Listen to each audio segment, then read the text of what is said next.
आप सब बहुत अच्छे होंगे। मेरा नाम है सिद्धांत अग्निहोत्री। स्टडी ग्लोस पे आपका बहुत बहुत स्वागत है। माफ़ कीजिएगा दोस्तों, मैं इस लेक्चर को कवर नहीं कर पाया, बट कोई बात नहीं, अब हम इस पे बात करेंगे क्योंकि भारत ने न्यूक्लियर तबाही मचा दी है। इधर डरा हुआ है पाकिस्तान कि भाई कहीं ऐसा ना हो कि प्लूटोनियम बम बना ले। इस पे भी हम बात करेंगे, लेकिन फिलहाल जो भारत ने अचीव किया, मैं वही बोलता हूँ कि भारत दुनिया का सबसे स्किल्ड नेशन है, वो हमारे खून में है। आप थोड़ा सा पैसा लगा के तो देखिए, एक भी देश रशिया को छोड़कर ये नहीं कर पाया। अमेरिका फेल हुआ, चाइना फेल हुआ, फ्रांस फेल हुआ, भारत ने कर दिया। भारत ने कर दिया। थोड़ा सा पैसा आप लगाएंगे ना भारत पर, R&D पर, आप एजुकेशन पर लगाइए। मैं सरकार से अनुरोध करूंगा कि भारत के एजुकेशन को आप जितना बढ़ाएंगे ना, स्टेम में आप जितना ज़्यादा इन्वेस्ट करेंगे, उतना ज़्यादा हमारा देश ऊपर जाएगा। चलिए बात करते हैं। लेकिन आप देख सकते हैं कि थोरियम, अभी हम सब कुछ बात करेंगे, ये थोरियम के रिजर्व देखिए, इंडिया के पास जो है ना सबसे ज़्यादा है 13.3%, इजिप्ट के पास 6 है, ब्राज़ील के पास 9.9% है, अमेरिका के पास भी कम है 9.4%, ऑस्ट्रेलिया के पास 9.4 है, बट इंडिया के पास काफ़ी ज़्यादा है। बात करेंगे फाइनेंशियल फ्रीडम का, बहुत ही शानदार कोर्स है, शेयर मार्केट से लेकर स्टॉक मार्केट तक सब हम आपको बता रहे हैं। तो डिस्क्रिप्शन कमेंट बॉक्स में लिंक है। अरे यार, एक मैं सब्जी वाला आ गया, रुको पहले दरवाज़ा बंद करूँ मैं। हाँ, एक्चुअली क्या है कि ये थोड़ा सा जो लेक्चर है मैं कहीं बाहर से कर रहा हूँ, है ना। तो भारत ने ये कारनामा करके दिखाया है, ठीक है। भारत एक न्यूक्लियर पावर तो है ही है, लेकिन अमेरिका और फ्रांस चूक गए। अमेरिका और फ्रांस ने billions and billions of dollars डाले, बट वो ये चीज़ नहीं कर पाए। बट 6 अप्रैल को 500 megawatt prototype fast breeder reactor PFBR Tamil Nadu Kalpakkam में हमारा पावर प्लांट है ना, फर्स्ट क्रिटिकली, यानी कि रिएक्टर ने self sustaining nuclear chain reaction achieve कर लिया। अब आप बोलेंगे सर ये क्या है? एक चीज समझो, इधर से आलू डालो, उधर से सोना निकला गया, ये इसी तरीके का हिसाब किताब है। सेल्फ सस्टेनिंग का मतलब ये है कि मान लीजिए आपके पास स्कूटी, आप स्कूटी चलाते हैं, फ्यूल डालते हैं। अभी हम कह रहे हैं कि चलिए आपके गाड़ी का एवरेज है एग्जाम्पल 50, यानी कि 1 लीटर में 50 किलोमीटर आपकी गाड़ी चलती है। अब मैं कोई आपको ऐसी चीज़ दे दूं बना के जिससे 1 लीटर से आपकी गाड़ी चले 500 किलोमीटर, तबाही मच जाएगी। फिर मैं आपको एक ऐसी चीज़ दे दूं जिसमें खाली आपको एक ही बार पेट्रोल भरवाना पड़े और आपकी गाड़ी चलती रहे। तो ये हुआ है, भारत में ये करके दिखाया है। अभी हमारी न्यूक्लियर एनर्जी बहुत कम है, 10-15% के आसपास है, हम 80% अभी भी कोयले पर हैं। लेकिन जितनी तेजी से हम न्यूक्लियर में आगे बढ़ रहे हैं, हम तबाही मचा डालेंगे। आप समझ रहे हो? ये होते हैं fast breeder reactor, self sustaining, अपने आप ही रिएक्शन चल रही है, अब आपको कुछ ज्यादा करने की जरूरत नहीं है। और ये एक बहुत बड़ा साइंटिफिक अचीवमेंट है। और ये कोई ऐसा वैसा कि रिएक्टर की न्यूज आती रहती है, कुंडुकुलम में काफी बवाल हुआ था सब कुछ, लेकिन भारत ने अमेरिका, फ्रांस, जापान को पीछे छोड़ दिया, चाइना को पीछे छोड़ दिया। सिर्फ रशिया ही इकलौता ऐसा देश है जो इस तरीके के फास्ट ब्रीडर रिएक्टर बनाता। रशिया ने हेल्प किया भारत की, नो डाउट। चाइना ने छोटे एक्सपेरिमेंट किए हैं, CFR 600 प्रोटोटाइप उसने बनाया है। So India has become the second country in the world after Russia to operate a fully commercial fast breeder reactor. समझ रहे हो? बहुत इंपॉर्टेंट है, बहुत इंपॉर्टेंट। थोरियम का यूज करेंगे हम। भारत देखिए बहुत बेहतरीन एग्जांपल है कि हमारे पास है क्या। भारत को पता था हमारे पास यूरेनियम की कमी है, तो हमारे पास क्या है? हमारे पास है थोरियम। तो कैसे हम थोरियम को बिजली के लिए यूज कर सकते हैं? होमी जहांगीर भाभा, देखिए 2 लोग ऐसे हैं। एक है हमारे विक्रम साराभाई, जिनकी वजह से आज इसरो है और हम स्पेस में कमाल का काम कर रहे हैं। और एक है हमारे होमी जहांगीर भाभा, जिनको CIA ने मारा था। अनफॉर्चुनेटली उनकी डेथ हो गई थी। अगर 1965 के अराउंड, अगर वो मतलब 1964 में, क्योंकि देखिए ये बहुत बड़ा ब्लो था हमारे लिए। होमी जहांगीर भाभा की मैंने बायोग्राफी कवर की है। तो एटॉमिक एनर्जी कमीशन और एटॉमिक एनर्जी को कितना आगे ले जाना है, इसका विजन होमी जहांगीर भाभा ने दिया था। और उन्होंने ही बोला था कि जो हमारे पास है हम उसी का यूज़ करते हैं, हमारे पास यूरेनियम नहीं है तो 3 स्टेज रिएक्टर बनाओ ना। ये जो सेल्फ सस्टेनिंग टेक्नोलॉजी है, ये भारत थोरियम यूज़ करेगा। अब थोरियम के रिजर्व्स आपको उड़ीसा, केरल, आंध्र प्रदेश में मिलेंगे। रेत होती है ना, रेत, वहां पे आपको मिलेंगे। और कलपक्कम रिएक्टर इसीलिए वहां पे बनाया भी गया। अब इसमें बहुत ही थोड़ा सा यूरेनियम है, लिटिल यूरेनियम, मतलब बता रहे ना कि स्वादानुसार यूरेनियम है और खूब सारा थोरियम है। रिएक्टर फर्स्ट स्टेज में जाहिर सी बात है आपको यूरेनियम चाहिए, लेकिन उसके बाद सेकेंड और थर्ड स्टेज में थोरियम इज इनफ, आपको यूरेनियम चाहिए ही नहीं, थोरियम ही जो है वो रिएक्शन चलाता रहेगा। तो भारत अपनी डिपेंडेंसी यूरेनियम इंपोर्ट पर कम कर सकता है। जितना फ्यूल आप बना रहे हो उससे ज्यादा बर्न कर रहे हो, ठीक है, मोर फ्यूल देन दे कंज्यूम। वही पेट्रोल वाला, आप सोचिएगा कि एक ऐसी गाड़ी, पेट्रोल एक ही बार भरवाना है, उसके बाद पेट्रोल भरवाने की जरूरत भी नहीं, पेट्रोल से जो चीजें निकलेंगी वही आपको गाड़ी चला रही है, राइट। सेंचुरीज तक हम इंडिया को पावर दे सकते हैं, करोड़ों लोगों की जिंदगियां बदल जाएंगी, करोड़ों लोगों की, और ये बहुत ही क्लीन एनर्जी है। सो अब हम देखते हैं, थोड़ा सा साइंटिफिक भाषा में समझते हैं। 6 अप्रैल, ठीक है, डेट याद रखिएगा, 6 अप्रैल रात 8:25 पर कमाल हुआ। रिएक्टर का कोर जो है उसने कंट्रोल्ड और self sustaining fission chain reaction करनी शुरू कर दी। फिजन क्या होता है? टूटना। यूरेनियम एक बहुत बड़ा मॉलिक्यूल है, U-238 से हम U-235 निकालते हैं, उससे निकलती है एनर्जी, उसको तोड़ते हैं, वो बेरियम और क्रिप्टोन ने टूटता है। तो किसी बड़े, जब बहुत बड़ा मॉलिक्यूल टूटता है, देखिए एनर्जी दो ही चीज से मिलती है। जब आप किसी बड़े मॉलिक्यूल को तोड़ेंगे उससे एनर्जी मिलेगी, उसको कहते हैं फिजन रिएक्शन, या जब छोटे छोटे एनर्जी वाले मॉलिक्यूल जुड़ते हैं उसको कहते हैं फ्यूजन रिएक्शन, जो कि हाइड्रोजन बॉम्ब या सूरज में है, वो इम्पॉसिबल है। हाइड्रोजन रिएक्टर मुश्किल है। अभी चाइना ने हालांकि वो एक्सपेरिमेंट सक्सेसफुल कर दिया, बट अब इसमें काफ़ी टाइम लगेगा, लेकिन ये हमारे हाथ में है। तो जो फिजन चेन रिएक्शन है, जो मॉलिक्यूल को हमने तोड़ा और उससे थोरियम डाल के सेल्फ सस्टेनिंग चीज़ बना ली है, ये कमाल हो गया है। रिएक्टर ने mixed oxide fuel MOX fuel का यूज़ किया है और लिक्विड सोडियम का यूज़ किया है एज अ कूलेंट।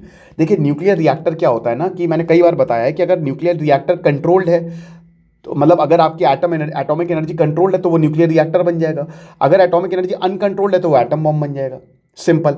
अब न्यूक्लियर एनर्जी को कंट्रोल करने के लिए आपको चाहिए क्या? आपको कुछ चीज़ें चाहिए जिसको बांध के रखे, तो इसमें हम मॉडरेटर यूज़ करते हैं, हैवी वाटर D2O। अब देखिए हैवी वाटर क्या होता है, समझिए इसको। जैसे हमारा नॉर्मल वाटर है H2O, हाइड्रोजन और दो मॉलिक्यूल्स ऑफ हाइड्रोजन और एक ऑक्सीजन, ये हमको जिंदगी देता है। हाइड्रोजन के 3 आइसोटोप होते हैं, है ना। आइसोटोप मतलब होता है different atomic number, same atomic number but different mass number. आप इसको ऐसे कह सकते हो कि ये हाइड्रोजन के 3 तिड़वा भाई हैं, 3 भाई हैं। अब जिनकी एक ही समय पे पैदा हुए जो, लेकिन उनका मास अलग है, मतलब उनकी आप कह सकते हो वेट अलग है। तो जाहिर सी बात है mass is equal to energy. अगर खैर वो तो ठीक है, आइंस्टीन की इक्वेशन अगर वो लाइट की स्पीड से जा रही है, आई एम श्योर, मैं बहुत ज़्यादा साइंटिफिक नहीं हो रहा हूँ, मैं चाहता हूँ कि हर कोई बहुत आसानी से समझ ले। 3 जुड़वे भाई हैं हाइड्रोजन के, तीनों सेम समय पर पैदा हुए, बट उनका मास मतलब उनका वेट, उनकी कैरेक्टरिस्टिक्स अलग है। Protium, tritium, deuterium. तो इसमें सबसे बेहतर भाई है ड्यूटेरियम। तो जहां पे H2O, तो उसके भाई को लिया है जिसका नाम है D2O, ये थोड़ा सा पानी से ज्यादा भारी है, इसीलिए इसको हैवी वाटर, जो कि चेन रिएक्शन को कंट्रोल करता है, समझ रहे हो। और कूलेंट, ठंडा करने के लिए कोर को लिक्विड सोडियम का यूज किया जाता है। जैसे अभी मैंने एक लेक्चर लिया था ना कि कैसे कोर जो है डिस्टेबलाइज हो जाएगा अगर ऐसे अटैक चलते रहे। इजराइल अटैक कर दिया और अगर कोर पे लग गए इस्फहान पे ईरान के, तो प्रॉब्लम हो जाएगी, वो मैंने लेक्चर बताया था आपको, समझ रहे हो। तो ये चीज़ है। अब ये इसमें लो पावर टेस्ट होगा, फुल कमर्शियल ऑपरेशन हो सकता है कि इस साल के एंड तक हो जाए। प्रधानमंत्री जी ने बोला कि ये बहुत बड़ा स्टेप है, it's a civil nuclear journey. Fast breeder reactor जो है वो देश की साइंटिफिक और इंजीनियरिंग कैपेबिलिटी को बताते हैं, और कन्वेंशनल रिएक्टर की तरह नहीं होता ये।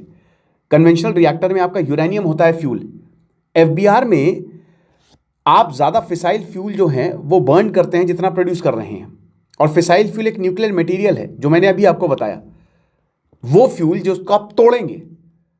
तो भारत के पास यूरेनियम नहीं है, भारत थोरियम का यूज करेगा इसमें। पहले स्टेज में, स्टेज 1 में भारत ने यूरेनियम का यूज किया ताकि रिएक्टर्स बिजली बना पाए। दूसरे स्टेज में याद रखिए, पहले स्टेज में यूरेनियम से निकलेगा प्लूटोनियम, यूरेनियम से प्लूटोनियम निकलता है। अब दूसरे स्टेज में FBR ने इसी प्लूटोनियम को फ्यूल यूज किया और उसके बाद और एनर्जी बनाई, और थर्ड स्टेज में थोरियम रिजर्व्स है। अब थोरियम रिजर्व्स को यूज किए ताकि यूरेनियम 233 बनाया जा सके फ्यूचर रिएक्टर्स के लिए। थोरियम से आप U-233 बना सकते हो। तो ये 3 स्टेज है, 3 स्टेज, राइट। और यहां पे ही एक बहुत बड़ा ब्रेक थ्रू हुआ है इंटरनेशनल एटॉमिक एनर्जी एसोसिएशन के, सबने बोला है क्योंकि U-235 बहुत ही एक्सपेंसिव होता है, भारत इंपोर्ट करता है। थोरियम-232 एटॉमिक नंबर है 232, U-235 जो मैं बोल रहा हूं, मतलब इतने इसमें प्रोटॉन्स और इलेक्ट्रॉन्स हैं, तो भारत में बहुत ज्यादा है जैसा कि मैंने बताया। लेकिन प्रॉब्लम यही है कि थोरियम को आप डायरेक्टली तोड़ नहीं सकते, इट्स नॉट डायरेक्टली फिजाइल। अब इसको यूरेनियम-233 में कन्वर्ट करना पड़ता है, इसीलिए मैं बार बार बोल रहा हूं। तो आपके पास थोरियम है, आप उसको कन्वर्ट करिए U-233 में, ठीक है। और यहां पे ज्यादातर देशों ने स्ट्रगल किया। तो भारत की स्ट्रैटेजी बहुत, जो होमी जे बाबा ने बोला कि पहले स्टेज 1 में नेचुरल यूरेनियम यूज करो, प्लूटोनियम मिलेगा आपका, यूरेनियम से प्लूटोनियम मिलेगा, प्लूटोनियम का यूज करके हम एनर्जी बना सकते हैं। स्टेज 2 में हमने प्लूटोनियम का यूज किया, वो एज अ फ्यूल यूज किया। अब उसके बाद थोरियम को कन्वर्ट करो U-233 में, है ना। और जैसे U-233 मिलेगा आपको, आपका काम हो गया, सेल्फ सस्टेनिंग थोरियम साइकिल मिल गई आपको, राइट। तो भारत ने एक एडवांस ब्रीडर रिएक्टर इस तरीके से बनाया है। अब अगर आप देशों की बात करें तो जैसे अमेरिका है, अमेरिका ने फर्मी 1 रिएक्टर बनाया था 1960 के दशक में। 1966 में एक प्लेट जो है वो ब्लॉक हो गई, मतलब क्या हुआ कि एक प्लेट लूज हो गई, जिसकी वजह से कूलेंट बहने लगा और पूरा रिएक्टर मेल्ट डाउन हो गया, खत्म, प्रोजेक्ट दोबारा काम ही नहीं कर पाया। बाद में क्लिंच रिवर ब्रीडर रिएक्टर बनाया, फिर 1983 में इसको कैंसिल कर दिया गया क्योंकि बहुत ज़्यादा कॉस्ट थी, टेक्निकल प्रॉब्लम थी, है ना। अमेरिका फ्रांस ने billions and billions of dollars invest किए। 12,000 मेगावाट का सुपर फिनिक्स रिएक्टर दुनिया का सबसे बड़ा कमर्शियल ब्रीडर रिएक्टर बनने वाला था, बट दुनिया का सबसे बड़ा फेलियर बन गया इतिहास में। 1998 में सबसे बड़ा शटडाउन हुआ। जापान के Monju reactor same problem, sodium leak हो गई, सोडियम को आप बचा नहीं सकते। तो ये हिसाब किताब है। 250 दिन तक चला, बट सरकार ने 2016 में जापान के इस रिएक्टर को भी बंद कर दिया। भारत अभी 8 गीगावाट ऑफ न्यूक्लियर पावर, बहुत कम है, प्रोड्यूस करता है, लेकिन 100 गीगावाट 2047 तक हमको जाना है, विकसित भारत रोड मैप की तरह। तो अब हम बात करते हैं कि हम थोरियम कब तक, मतलब ये जो एनर्जी है, एनर्जी मिल गई है, ये एक्सपेरिमेंट सक्सेसफुल हो गया है, भारत कब तक इसको यूज कर देगा। 50 साल का प्लान हमने बनाया था, 50 साल सोचिए, होमी जहांगीर भाभा ने बोला था, आज जाके हमको उसका और ये ग्लोबली भी बहुत मैटर करता है क्योंकि भारत ये टेक्नोलॉजी बताएगा। Huge energy security, lower nuclear waste, क्योंकि बात ये है ना कि न्यूक्लियर वेस्ट भी कम होगा। आप आज पूरी दुनिया को चाहिए कि हम एक ऐसी, मतलब हम क्लीन एनर्जी की तरफ जाए, तो इससे क्लीन क्या होगा। और थोरियम लगभग हर देशों के पास है। थोरियम रिएक्टर्स अभी तो कमर्शियली अवेलेबल नहीं है, मतलब इतना उसको आप यूज नहीं कर सकते। और U-233 की हैंडलिंग थोड़ा सा कॉम्प्लेक्स और रिस्की है, इकोनॉमिक अभी देखनी पड़ेगी। बट सबसे बड़ी बात, चलिए हम एक टाइमलाइन बनाते हैं। फेज 1 अभी 2030 तक, 2030 तक हम इसको स्टेबलाइज करेंगे, यानी कि हम prototype fast breeder reactor commission करेंगे, कलपक्का में ऑलरेडी है, और भी इस तरीके के रिएक्टर्स बनाएंगे हम, ठीक है। अभी और भी इस पर एक्सपेरिमेंट होंगे, तो ये मान के चलिए 4 साल और लगेगा। अभी हम 80 से 90% यूरेनियम बेस्ड रिएक्टर पे डिपेंडेंट है। PFBR जो है, बहुत वही कह रहे हैं ना, भारत में दोस्तों मैं भीमा शंकर जाने वाला हूँ, पहले बोला था कि फरवरी में खुलेगा, फिर बोला 10 अप्रैल में खुलेगा, अब बोल रहे 31 मई को खुलेगा। मैं एक चीज बोलना चाहता हूं कि भाई आप ये क्यों करते हो, ये डिले की प्रॉब्लम कब जाएगी, इतनी मूर्खता करना सही नहीं है। एक टाइम दे दो ना, मैं कह रहा हूं कि 1 साल बाद खुले तो 1 साल बाद ही बोल दो। ये डिले करने का क्या मतलब है कि एक टाइम दे दी, अब देखिए मेरा फ्लाइट का पैसा बर्बाद, सब पैसा बर्बाद, और ऐसे कितने लोगों का बर्बाद हुआ होगा। यही यहां पे ये होता है कि सेम चीज की, ये जो बहुत डिले हुए थे, हर प्रोजेक्ट डिले हो जाता है। Phase 2 breeder expansion thorium seeding, ये इसमें 15 साल लग जाएंगे, 2030 से लेकर 45 तक, ठीक है। अब इसमें भारत फास्ट ब्रीडर रिएक्टर बनाएगा, प्लूटोनियम प्रोड्यूस करना शुरू कर देगा, थोरियम से U-233 बनाना शुरू कर देगा। लेकिन ब्रीडर रिएक्टर्स बहुत एक्सपेंसिव होते हैं, कॉम्प्लेक्स होते हैं, इतना आसान नहीं है जितना आपको अभी एक रिएक्टर की बात है ये, और पॉलिटिकली सेंसिटिव होते हैं क्योंकि प्लूटोनियम हैंडलिंग इतनी आसान होती नहीं है। अमेरिका और फ्रांस यहीं पे ही जो है फंसे थे। 2045 तक हमारे पास U-233 का थोड़ा थोड़ा स्टॉक पाइल हो जाएगा, और उसके बाद हम थोरियम का यूज़ करना शुरू कर देंगे। फेज 3 2045 से लेकर 2060 2006 भारत जो है कमर्शियली इन रिएक्टर्स को डिप्लॉय करना शुरू कर देगा। थोरियम प्लस U-233, अरे यार, थोरियम प्लस U-233 प्लस सम प्लूटोनियम मिक्स करके। कंस्ट्रेंट रहेंगी solar, storage, small modular reactors की, कोई बात नहीं। एंड फाइनली फेज 4 आएगा, थोरियम इकोसिस्टम, यानी कि 2080 तक होगा, तो मैच्योर थोरियम रिएक्टर शुरू हो जाएगा। U-233 फ्यूल साइकिल जो है वो रिलायबल हो जाएगी और भारत की 50% न्यूक्लियर कैपेसिटी यहां पे आएगी। डोमिनेंस हम 2100 तक करेंगे, यानी कि इस सदी के अंत तक हम पूरा थोरियम बेस्ड जा सकते हैं, पूरी थोरियम साइकिल हमको। और उस समय क्या इकोनॉमी रहेगी, हो सकता है इकोनॉमिक माइट किल इट, ठीक है, हो सकता है पॉलिसी शिफ्ट हो जाए, टेक्नोलॉजी रिस्क भी है, बट भारत ये अचीव कर लेगा। 50 से 70 साल, अभी हमको लंबा जाना है। कुछ लोग बोल रहे थे कल ही शुरू हो जाएगा, नहीं, थोड़ा सा टाइम लगेगा। बाकी आपको क्या लगता है आप बताइएगा। Thank you so much.